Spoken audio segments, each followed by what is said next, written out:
ये वाली साड़ी पहन लेना तू अपनी देवर की शादी में। हाँ दीदी सच में बहुत सुंदर है ये वाली साड़ी, आप यही पहनना। हाँ मम्मी सही है, मेरा तो काम बन गया। पूजा ले तू इनमें से देख ले तुझे जो पसंद आ जाए। देख लो अब तुम दोनों बहनों को मेरी बात पर यकीन नहीं होता ना, इसलिए तुम्हारी भाभी हर वक्त ताला लगा कर रखती है अलमारी पर। लेकिन मम्मी भाभी तो आई जाएंगी ना शाम तक राखी बांधकर, तो फिर वो देखेंगी नहीं कि उनकी अलमारी से ये साड़ी और कपड़े कहाँ पर गए, फिर आप क्या कहोगे उनसे? हाँ मम्मी कभी हंगामा ना मचा दे भाभी। अरे क्यों मचा देगी हंगामा, वो अपने पीहर से लाई है क्या? ये सब मेरे बेटे के पैसों का ही है। उसकी शादी को अभी 1 साल नहीं हुआ है, एक बार जो कपड़ा पहन लेती है ना उसे दोबारा पहन कर नहीं दिखाती। अरे ऐसे तो हम बर्बाद हो जाएंगे। उसकी खुद की तो नीयत खराब है, खुद तो वो निकाल कर देगी नहीं, तो अब मैं तो निकालूंगी ना। और उसका कोई भरोसा भी नहीं है, ये 10-10 हजार रुपए की साड़ियां हैं, दे आएगी अपने मायके में अपनी भाभी को अपनी बहनों को। हाँ मम्मी ये तो आप सही कह रहे हो। और मम्मी शादी पर इतने कपड़े दिए थे आपने, बताओ अब ये नए नए खरीदने की क्या जरूरत थी? ये सब नए कपड़े ही तो खरीद रखे हैं। अरे तुम दोनों छोड़ो उसकी बातों को, मैं अपने आप देख लूंगी मुझे क्या करना है क्या नहीं। तुम देख लो, तुम्हें जो साड़ी पसंद आ रही है ना ले लो अपनी पसंद से। मम्मी मुझे तो ये वाली ज्यादा पसंद आ रही है, मैं तो यही ले लेती हूँ। हाँ छोटी तुझ पर सुंदर लगेगी ये वाली साड़ी। वैसे मम्मी मुझे नहीं लगता आज भाभी आएंगी भी। अरे शादी के बाद वो पहला रक्षाबंधन है ना उनका, तो शायद वो आज आए ही ना। अरे अच्छा ये ना आए तो रात को, मेरी तरफ से तो और 1 हफ्ता रुकाए, जाती ही नहीं है। मैंने तो उससे एक बार भी मना नहीं किया कि मत जा, जाती ही नहीं है रुकने के लिए।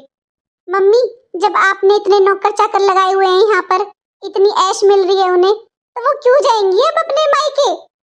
सही कह रही है बेटा ये बात तो तू। एक काम करूंगी, अब ये आएगी ना अपने मायके से, सारे नौकर हटा दूंगी घर से, बस एक साफ सफाई वाली रखूंगी घर में। और मम्मी खाना तो घर की बहू बनाती है तभी अच्छा लगता है, अब जिम्मेदारी दोगे तभी तो वो लेंगी ना। अब बोलना अब भाभी को, बनाएंगी वो सुबह शाम खाना। अरे और तो कोई काम नहीं है, खाना तो बनाएंगी ना। अरे उसे मैं देख लूंगी क्या करना है क्या नहीं, आज वो है नहीं, इस बात का तो फायदा उठाओ। ला उतर यहाँ से, देखती हूँ बेड में क्या क्या भर रखा है इसने। भाभी ओ भाभी। अरे ये तो तुम्हारी बुआ की आवाज है। इन्हें नहीं है बुढ़ापे में भी चैन। मैंने सोचा था अब तो घर में भतीजे की बहू आ गई है, अब नहीं आएंगी, ये तो फिर आ गई। अरे मम्मी मुझसे तो रात बुआ जी ने फोन कर कर बोला था कि जब मैं यहाँ पर आऊं तो इन्हें अपने साथ लेकर आऊं। मैं तो मम्मी बिना बताए चुपचाप आ गई थी, मैंने बताया ही नहीं। और अब बुआ मुझे देखेंगी फालतू में मुंह बनाएंगी। अरे मुंह बनाएंगी तो बनाने दे, खुद सोचना चाहिए, अपनी उम्र देखनी चाहिए। भतीजियों के साथ लटकती हुई अच्छी लगती है क्या? और मम्मी इनको भी पसंद नहीं है बुआ जी का हमारे साथ जाना। अरे वो इतनी बड़ी बूढ़ी हैं, उनके सामने मम्मी फिर शर्म आती है, फिर हम एंजॉय नहीं कर पाते। छोड़ अब तू एक काम कर, ये सारी बहू की साड़ी वाड़ी ना जल्दी से अलमारी में रख दे, देख लेंगी फालतू में, सिखा देंगी बहू को। अरे भाभी पूरे घर में ढूंढ लिया मैंने तो, कब से आवाज लगा रही हूँ, यहाँ बैठे हो सबके सब। बुआ जी नमस्ते। नमस्ते बेटा नमस्ते, हमेशा खुश रहे। और बताओ जीजी कब आई हैं आप? हाँ होगी थोड़ी देर। पहले तो वो आपके यहाँ पर वो कौन सा लड़का है वो सफाई करता है, उसने अंदर नहीं आने दिया, बोला कि अभी पोछा लगाया है थोड़ी देर रुक जाओ। फिर अंदर आई तो तुम सब दिखाई नहीं दिए। फिर वो जो आपके रसोई में काम कर रही है उसने बताया कि सब यहाँ पर हैं, तब यहाँ आई हूँ। हाँ बहन जी वो मेहमान आएंगे ना, अंजलि वाले तो आ रखे हैं, वो अंदर बैठे हैं ड्राइंग रूम में, अभी पूजा वाले भी आएंगे, फिर अच्छा नहीं लगता ना उनके सामने, घर में साफ सफाई तो होनी चाहिए। मैं नहीं कहा था उस लड़के को कि जब तक पोंछा ना सूख जाए ना किसी को अंदर मत आने देना। अब आप बताकर तो आई नहीं हो, आपका थोड़ी ना पता था आप आओगी। अच्छा बहन जी आ जाओ बैठ जाओ। हाँ भाभी वैसे भैया कब तक आएंगे? अब तो शाम होने वाली है, मैं भी बांध देती राखी, फिर अंजलि के साथ ही चली जाऊंगी। बहन जी अंजलि तो आज नहीं जाएगी। अच्छा पर तेरी सास तो बता रही थी कि तू अपनी ननद से राखी बंधवा कर नहीं आई है, वो तेरी बाट देख रही है वहां पर, तो मैंने सोचा तू आएगी आज वापस, तभी मैं आ गई बस से, मैंने कहा तेरे साथ वापस आ जाऊंगी। तो फिर उनसे कब राखी बंधवाएगी तू अपनी ननद से? बुआ जी मैंने बोला था अपनी ननद से रात को ही कि सुबह जल्दी आ जाना, लेकिन वो नहीं आई, अब आप बताओ बुआ जी, अगर मैं नहीं आती यहाँ पर जल्दी तो फिर मुझे भी अपना भाई और भाभी यहाँ पर नहीं मिलते। भाभी को भी तो जाना था ना अपने मायके राखी बांधने। अरे मैं तो इसलिए कह रही थी बेटा, वो तेरी सास ना सबके सामने बोल रही थी। तेरी ननद भी फिर ऐसे ही चुपचाप बैठी हुई थी, उसने राखी नहीं बांधी ना, तो दुखी हो रही थी दोनों माँ बेटी। मैंने सोचा तू मेरी भतीजी है इसलिए तुझे बता दूं। बहन जी बुरा मत मानना, लेकिन आप ना अंजलि की बुआ लगती हो। आपको अपनी भतीजी की साइड लेनी चाहिए, ना कि ना इसकी सास की। अरे इसकी सास के तो दिन पे दिन ताने बढ़ते ही जा रहे हैं बहन जी। अब एक बात बताओ, ये अच्छी बात है क्या अपनी बहू की बुराइयां करना सबके सामने? जब वो आपसे कह रही है तो पता नहीं किस किस को बोल रही होगी यही सब। भाभी इसकी सास बुराई नहीं कर रही थी। अब आप खुद सोचो ना, उनकी बेटी ने राखी नहीं बांधी, अब वो भी घर से निकली है, त्योहार करते करते थोड़ा बहुत तो टाइम लग ही जाता है। तो देखो दुखी तो होने वाली बात है। अब उनकी बेटी आई है और उसने अभी तक राखी नहीं बांधी, और अब अंजलि बोल रही है कि जाएगी भी नहीं शाम को। बहन जी आप बैठो, अभी आती हूँ मैं। जब से तो सब लोग यहाँ पर बैठे हुए थे एक साथ, मेरे आते ही सब बाहर चले गए। अरे बहू की अलमारी खुली पड़ी है और सामान भी ऐसे बिखरा हुआ है। मैं भी बाहर ही जाकर बैठती हूँ, बहू की अलमारी खुली पड़ी है। देखा तुम दोनों ने, बुढ़ापे में भी चैन नहीं है तुम्हारी बुआ को। वैसे तो मम्मी ये मेरी बुआ लगती है और मेरी सास से मेरी चुगली करती हैं। आप मम्मी पापा को बताना सारी बातें, पापा कहेंगे इन बुआ से। अरे इन्हें वहां पर मेरी साइड लेनी चाहिए या मेरी सास और ननद की? पहली बात तो ये मम्मी मेरी समझ में नहीं आता है कि बुआ जी चाची के घर क्यों नहीं जाती हैं? वहां जाए, हर बार यहीं क्यों आ जाती है मुंह उठाकर? चाची के घर नौकर चाकर नहीं लग रहे ना, यहाँ नौकर चाकर लग रहे हैं। बैठे बैठे बिस्तर पर खाना मिलता है, पानी मिलता है, तो आएगी क्यों नहीं, यहीं आएगी सेवा करवाने। उन्हें खुद को शर्म आनी चाहिए। बेटा बहू का घर है मेरा, भतीजियों की शादी होगी, जमाई आएंगे, रिश्तेदार आएंगे, ये बुआई पुरानी नहीं हो रही, रोज आकर बैठ जाती है। बुढ़ापे में आई है राखी बांधने, बच्चों के बीच में बैठी, बता क्या अच्छी लगेगी ये बुढ़िया। मेरा तो मम्मी हर बार का यही झंझट है, जब भी इन्हें पता चल जाता है ना कि मैं यहाँ आ रही हूँ, बस फोन कर देती हैं, मैं भी चलूंगी मैं भी चलूंगी। ज्यादा ही शौक पड़ रहा है राखी बांधने का तो तेरे हाथ भेज देती राखी। तू नहीं लेकर आई है साथ में तो बस में लटक कर आ गई। जी का जंजाल ही बना लिया हमने तो। कोई वार हो, कोई त्योहार हो, अपनी बेटी के घर कुछ बेचती हूँ, साथ में इस बुआ के भेजना पड़ता है।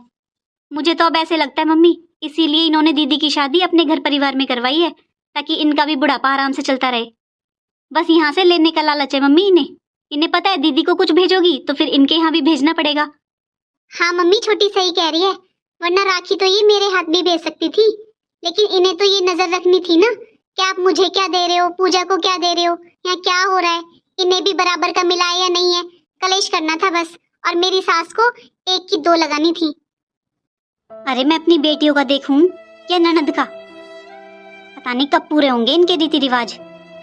इनके सारे तो वार त्योहार निभाए मैंने आज तक, छोचक इनके दे दिए, भात इनके दे दिए, शादी ब्याह सब कर दिए, फिर भी इनका लेने का लालच ही खत्म नहीं हो रहा। आ जाती हैं, पता नहीं कब बंद होगा इनका आना जाना। इनकी रिश्तेदारी चलती रहेगी क्या? वो सब छोड़ो मम्मी, ये और बताओ मुझे, अगर ये बुआ जी मेरे साथ जाने लगी तो फिर इनके सामने आप मुझे इतना सब दोगे, फिर इनको भी देना पड़ेगा? अरे सोचेंगी जो सोचेंगी, दे दूंगी उन्हें एक साड़ी और 500 रुपए, तेरे बराबर का दूंगी क्या? जो ननद का सम्मान होता है ना और जो दिया जाता है वो मैंने सब कर दिया। अब मेरी बेटियों की बारी है, फूकेंगी तो फूकती रहेंगी, उनके सामने दूंगी और दिखा कर दूंगी। अरे नहीं मम्मी आप ऐसे मत करना, आप एक काम करना, बुआ जी के सामने ना मुझे 1-2 साड़ी दे देना। मैं एक काम करूंगी, इनसे बोल दूंगी एक दिन मुझे फिर से ले आएंगे यहाँ पर, तब दे देना आप मुझे जो देना है, अभी बुआ जी के सामने मत देना। अरे भाभी, अरे बहन जी आपका भाई, आप यहाँ क्यों आ गई? मैंने बोला था आप बैठ जाओ अंदर आराम से। भाभी मैं वहाँ अकेले बैठकर क्या करती, आप सब तो यहाँ पर थे और फिर वो बहू का कमरा था, तो मुझे तो ऐसे अच्छा नहीं लगा बहू के कमरे में अकेले बैठना, यहाँ पर ही बैठ जाती हूँ मैं। बुआ जी प्लीज आप बुरा मत मानना, लेकिन आप यहाँ पर मत बैठो, आप बस से आए हो बुआ जी, देखो आपके शूज भी कितने गंदे हो रहे हैं। बहन जी इसकी बात का बुरा मत मानना, वो इसके ससुराल से इसकी ना ननद भी आएगी शायद जमाई जी के साथ, तो इसलिए ये सुबह से सफाई करवा रही है आज घर में। आ जाओ, हम बाहर बैठते हैं सब, चलो। भाभी, मैं यहाँ कुछ लेने नहीं आई हूँ और ना ही ये नजर रखने आई हूँ कि आप अपनी बेटियों को क्या दे रही हो। जो तुम सब बातें कर रहे थे ना भाभी, मैंने वो सब सुन लिया। मैं यहाँ कुछ लेने नहीं आई थी भाभी, बस अपने भाई को राखी बांधने आई थी। और वो भी भैया का फोन आ गया था सुबह। वो मुझसे पूछ रहे थे कि अंजलि के साथ क्यों नहीं आई। अब मैंने उन्हें ये नहीं बताया कि अंजलि मुझसे झूठ बोल कर आई है, मुझे साथ में लेकर नहीं आई। लेकिन भैया ने फोन किया था, इसलिए मुझसे रुका नहीं गया भाभी, इसलिए मैं बस में आ गई। वरना आप भी जानते हो कि बस में आने जाने में कितनी परेशानी होती है। भाभी, मेरे घर में कोई कमी नहीं है, मेरे बेटे भी हैं, बहू भी हैं, लेकिन मेरी बहुएं सारी त्योहार मनाकर अपने अपने मायके गई हैं अपने भाइयों को राखी बांधने। तो मुझे तो अच्छा नहीं लगा कि मैं चलते वक्त अपने बेटों से ये कहूं कि मुझे मायके छोड़ जाना। मैंने सोचा था अंजलि तो आ ही रही है, इसके साथ आ जाऊंगी।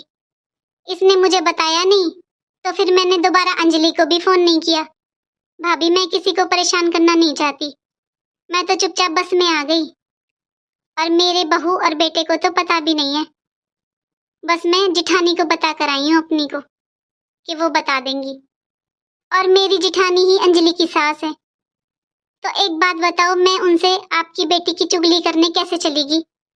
मैं तो उनको बस यही बताने आई थी कि मैं जा रही हूँ, घर का ध्यान रखना जीजी। तब उन्होंने मुझे बताया कि उनकी बेटी पूनम आई है राखी बांधने, और अंजलि थोड़ी देर रुक जाती तो वो भी राखी बांध देती अपने भाई को।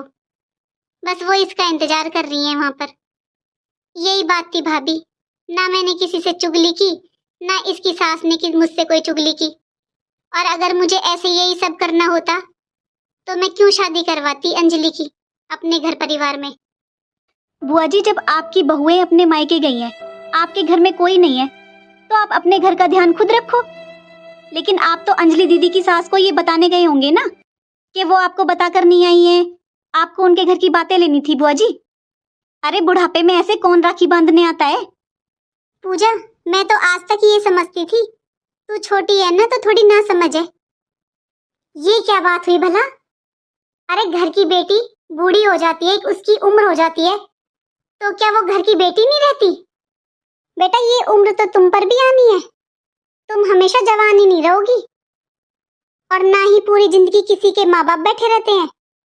मेरी चाहे कितनी भी उम्र हो गई हो पूजा, लेकिन है तो ये मेरा मायका ही। और क्या कह रही थी तू कि मैं छोटी चाची की नहीं जाती।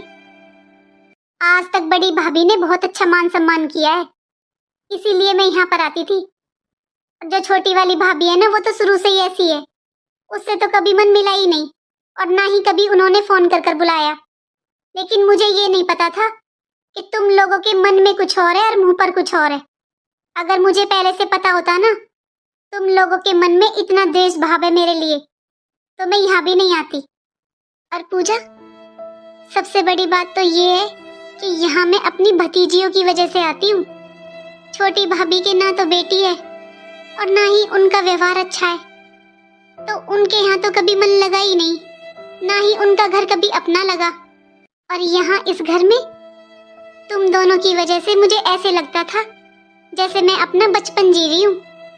अंजलि, तू सच सच बता, तुझे कभी भी तेरी ससुराल में मेरी वजह से कोई परेशानी हुई है, या मैंने कभी भी तेरी सास को भड़काया हो, ऐसा लगा है तुझे। अरे वो तो कभी कभी तेरी सास ही ये सोच कर के तू मेरी भतीजी है एक दो बात बता देती है, मैं फिर भी तेरी सास को यही बोलती हूँ कि तेरे अंदर अभी बचपन आए, तू छोटी है, धीरे धीरे सब सीख जाएगी, अकल आ जाएगी। भाभी, आप सही कह रहे थे कि अंजलि की शादी अपने घर परिवार करवाने में ना मेरा लालच था। और भाभी, वो लालच ये था, मैं चाहती थी मेरी भतीजी बहुत अच्छे घर परिवार में आ जाए। आप भी जानते हो कि मेरी जिठानी के घर में कोई कमी नहीं है। मेरा बस ये लालच था, मैं चाहती थी मेरे भैया परेशान ना हो कभी भी, उनकी बेटियां हमेशा सुख में रहें। आप पूछो भाभी अंजलि से, इसे किसी चीज की परेशानी नहीं है वहां पर। आप और भैया निश्चिंत हो अंजलि की तरफ से। लेकिन मुझे आज सच में बहुत दुख हो रहा है कि अब मेरा मायका नहीं रहा। मेरी उम्र हो चुकी है, यहाँ मेरा कोई अपना नहीं है। अच्छा हुआ पूजा, तूने मुझे याद दिला दिया कि मेरी उम्र हो चुकी है, वरना मैं तो खुद को इस घर की बेटी समझती रहती। मैं बाहर बैठ रही हूँ भाभी, अब राखी बांधने आई हूँ तो राखी तो बांध कर जाऊंगी।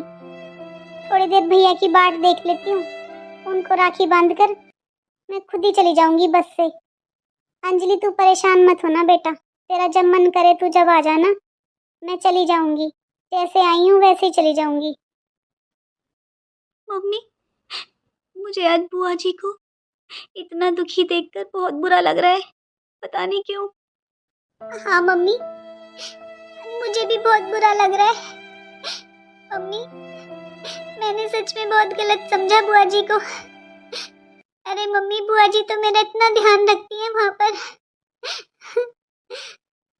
वहाँ पर बुआ जी होती है ना, तो मुझे ऐसे लगता ही नहीं है कि वो मेरी ससुराल है।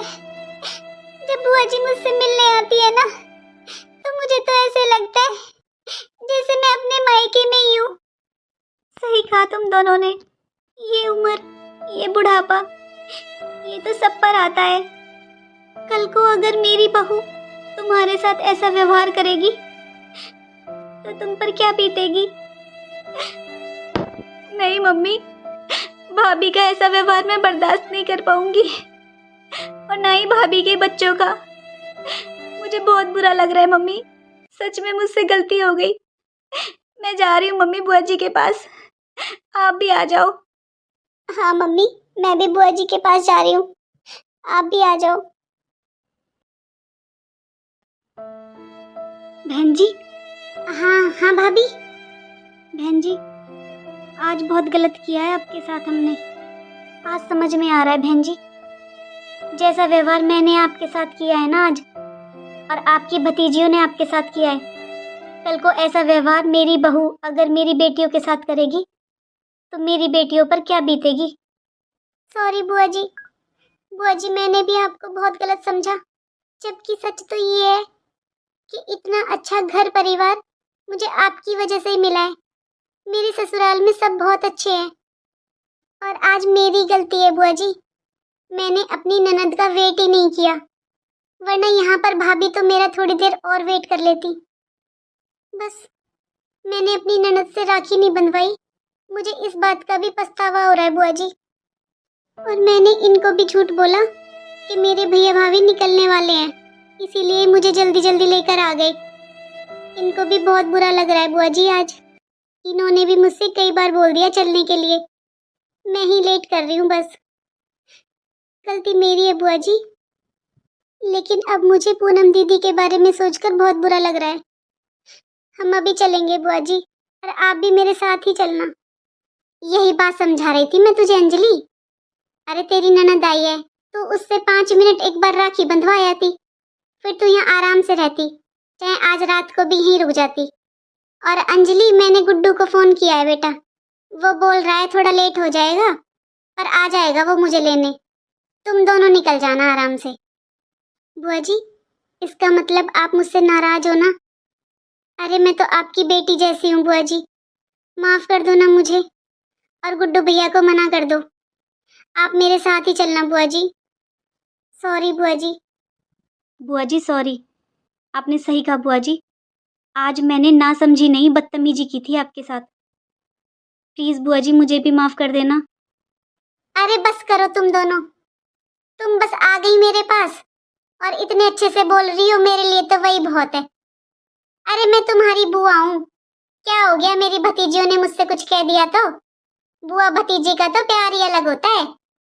बहन जी, अब जो हो गया उसे तो मैं बदल नहीं सकती, बस माफ कर दो बहन जी हमें। और चलो मेरे साथ अंदर कमरे में चलो, अपनी साड़ी पसंद कर लो। अब ये मत कहना बहन जी आपको कुछ नहीं चाहिए, आप भी जानते हो मैंने आपके कभी मान सम्मान में कोई कमी नहीं की, लेकिन पता नहीं मुझे क्या हो गया था जो मैंने इतना गलत सोच लिया आपके बारे में। चलो बहन जी आप मना मत करो, चलो अंदर कमरे में चलो। ठीक है भाभी। लो बहन जी देखना, ये साड़ी देखो कैसी लग रही है। भाभी साड़ी तो सुंदर है, लेकिन भाभी, ये आप बहू की अलमारी में से निकाल कर क्यों दे रही हो? अरे बहन जी, क्या बताऊं मैं आपको, ऐसी बहू आई है मेरी। एक बहू है, एक बार जो कपड़ा पहन लेती है ना, दोबारा नहीं पहनती। इतना ढेर लग रहा है उसकी अलमारी में साड़ियों का, लेकिन इतनी नीयत खराब है, ये नहीं कि अपने आप निकाल कर 2-4 साड़ी मेरी बेटियों को दे दे। अरे वो नहीं पहनती, मेरी बेटी पहन लेंगी, मैं पहन लूंगी, पर उन्हें अलमारी में रखेगी भर भर कर, नए नए लाती रहेगी, लेकिन जो हैं उन्हें नहीं निकालती। आज अपने मायके गई है, गलती से ताला लगाना भूल गई अलमारी पर, तो बस मैंने निकाली है उसकी अलमारी से ये सारी साड़ी कपड़े, नए के नए रखे, एक बार भी नहीं पहने। भाभी बुरा मत मानना, वो आपकी बहू रहेगी और आप उसकी सास। मेरा बोलने का कोई मतलब नहीं बनता आपके घर में। आपको जैसे चाहो वैसे रखो अपनी बहू को, लेकिन मैं आपसे अपनी समझदारी से एक बात कहूंगी कि ये सब आप गलत कर रही हो। ये भी तो हो सकता है भाभी, आपकी बहू की नीयत खराब ना हो, अभी उसकी नई नई शादी हुई है, वो हिचकती हो आपसे ये बोलने में कि ये साड़ी ले लो मेरी। क्या पता उसे ऐसे महसूस होता हो कि मैं पुरानी साड़ी दूंगी मम्मी को और दीदी को, तो कभी तुम दोनों को बुरा लग जाए। पर बहन जी, ये साड़ी पुरानी थोड़ी ना है, अरे एक एक बार भी नहीं पहनी उसने। भाभी, ये सब बातें तो आप अपने घर में आराम से बैठ कर करो अपनी बहू से। एक दिन उसे कहो कि उसके पास इतने कपड़े हैं, इतनी साड़ियां हैं, उसे पसंद है वो अपने पास रख ले, और नहीं पसंद है वो आपको दे दे। आप चाहे अपनी बेटी को दो, चाहे आप पहनो, हो सकता है उसे वो पसंद ना हो, लेकिन भाभी ऐसे पीछे से उसकी अलमारी से कपड़े निकालना गलत बात है। इन छोटी छोटी बातों से ही घर खराब हो जाते हैं भाभी। फालतू में वो आपको भी गलत समझेगी और आपकी बेटियों को भी। मेरी मानो तो भाभी, सारे कपड़े उसके जैसे हैं वैसे के वैसे रख दो, और जब वो आ जाए तो उससे आराम से बात कर लेना कि भाई तेरे पास फालतू कपड़े हैं, तुझे नहीं पहनने, नहीं पसंद है तो वो तुम्हें दे दे। एक बहू है भाभी आपकी, बेटियों की शादी हो गई है, बेटियां अपने घर की हैं, सास बहू का रिश्ता सबसे अच्छा होना चाहिए। ये पूरा घर आपका ही है भाभी, लेकिन अब आपके घर में आपके साथ साथ आपकी बहू भी रहती है। अगर बहू ऐसे पीछे से आपकी अलमारी खोले या कोई सामान निकाले तो शायद कहीं ना कहीं आपको भी बुरा लगेगा। चाहे भाभी ये कपड़े आपने ही दिए हो अपने बहू को, चाहे वो अपने मायके से लाई हो, लेकिन आप उससे एक बार आराम से बैठकर बात करना। हो सकता है वो भी परेशान हो इतने सारे कपड़े रख रख कर अलमारी में, बेड में। सही कह रही हो बहन जी, क्या पता वो ताला लगाना भूल गई है या जानबूझकर नहीं लगा कर गई है, और फिर मैं पीछे से ऐसी हरकत करूंगी तो फिर शायद कभी वो विश्वास नहीं करेगी मुझ पर। हाँ भाभी, और ऐसे ही सास बहू के, ननद भाभी के रिश्ते खराब हो जाते हैं। ठीक है बहन जी, तो अब आप ना ये साड़ी रहने दो, आप ना पैसे ले लेना, और अंजलि के साथ ना दोनों बुआ भतीजी जाना ससुराल से मार्केट, और अपनी पसंद की जैसी साड़ी आपको पहननी है वैसी साड़ी ले आना। अंजलि, तुम दोनों बहनें अपनी भाभी की अलमारी बंद कर दो, उसका सामान जैसे रखा था ना वैसे ही रख दो। और भाभी, मैं एक बात और कहना चाहूंगी, आपने पूरी जिंदगी मेरे सारे रीति रिवाज पूरे किए हैं, कभी मेरे किसी त्योहार में कोई कमी नहीं की, लेकिन अब आपकी दो दो बेटियों की शादी हो गई है, तो भाभी अब ना आप मेरे वार त्योहार छोड़कर अपनी बेटियों पर ध्यान दो बस। भाभी, मैं गुस्सा होकर नहीं बोल रही हूँ, सच यही है भाभी कि ये मेरा मायका जरूर है, लेकिन अब मैं बुआ बन चुकी हूँ। मुझे मान सम्मान अच्छा लगता है अपने मायके में, ना कि ना लेना देना। मैं तो बस यही चाहती हूँ कि अब मेरी जितनी जिंदगी बची है ना भाभी, मैं अपने मायके में आऊं और मुझसे मेरे भैया भाभी दुखी ना हो, क्योंकि भाभी उम्र चाहे कितनी भी हो जाए, लेकिन जो ये मायका शब्द है ना भाभी, ये मायका ही रहता है। क्योंकि भाभी मायका ऐसी जगह है, चाहे कितनी उम्र हो जाए, जब आप आते हो ना तो कोई आपको बहन बोलता है, कोई बुआ बोलता है, कोई बेटी बोलता है। ये शब्द बहुत अच्छे लगते हैं भाभी। एक बेटी को जितना प्यारा अपना ससुराल लगता है ना, उससे कहीं ज्यादा प्यारा मायका लगता है।